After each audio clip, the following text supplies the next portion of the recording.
Fondi kombëtar për sigurimin e detyrueshëm të banesave nga tërmetet dhe përmbytjet, i cili do të ngrihet së shpejti, pritet të kthehet në një nga mekanizmat financiar më të mëdhenj në tregun e sigurimeve në Shqipëri, me të ardhura vjetore që mund të kalojnë shifrën e 3 miliard lekëve apo 30 milion eurove në vit. Nga një analizë bërë nga Scan TV, sipas censit 2023 në Shqipëri janë gjithsej afro 1 milion banesa që do të përfshihen në skemën e sigurimit të detyrueshëm, nga të cilat 726.325 janë banesa të banuara dhe 356.204 banesa të pabanuara. Primi vjetor i përfolur për çdo banesë pritet të jetë mesatarisht rreth 30 euro, megjithse ende nuk ka një shifër përfundimtare. Por nëse do bëjmë një llogari bazuar në këtë nivel primi, fondi do të gjeneronte rreth 32.5 milion euro në vit, ose afërsisht 3.25 miliard lek. Duke përjashtuar këtu godinat e institucioneve shtetërore, të cilat gjithashtu do të kenë si detyrim sigurimin nga tërmetet. Po ashtu në këtë shifër përjashtohen dhe të ardhurat që do të mblidhen nga primi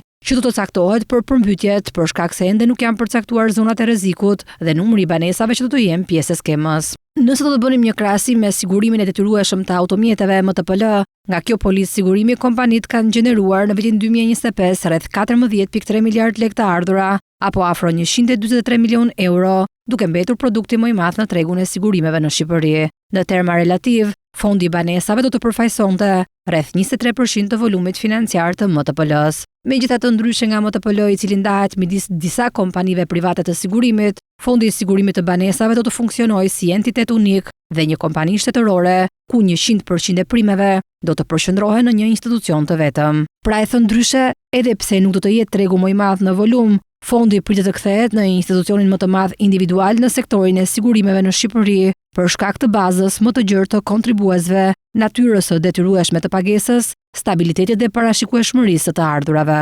Nëse nuk do të ketë një tërmet madhor, fondi mund të akumulojë brenda një dekade mbi 30 miliard lekë kapital, duke u kthyer në një aktor me peshë reale jo vetëm në sigurime, por edhe në sistemin financiar në tërësi. Krijimi i fondit shënon një ndryshim të rëndësishëm në filozofinë e menaxhimit të riskut në Shqipëri, nga modeli i kompensimit pas fatkeqësive përmes parave të buxhetit të shtetit, drejt një mekanizmi të përhershëm financiar për mbrojtjen e pasurisë. Në terma makroekonomik, fondi pritet të luajë rol kyç në reduktimin e barrës fiskale për buxhetin e shtetit, në rast të tërmeteve të ardhshme, por edhe të përmbytjeve, duke zhvendosur koston nga financimi publik drejt një skeme sigurimi të strukturuar dhe të qëndrueshme.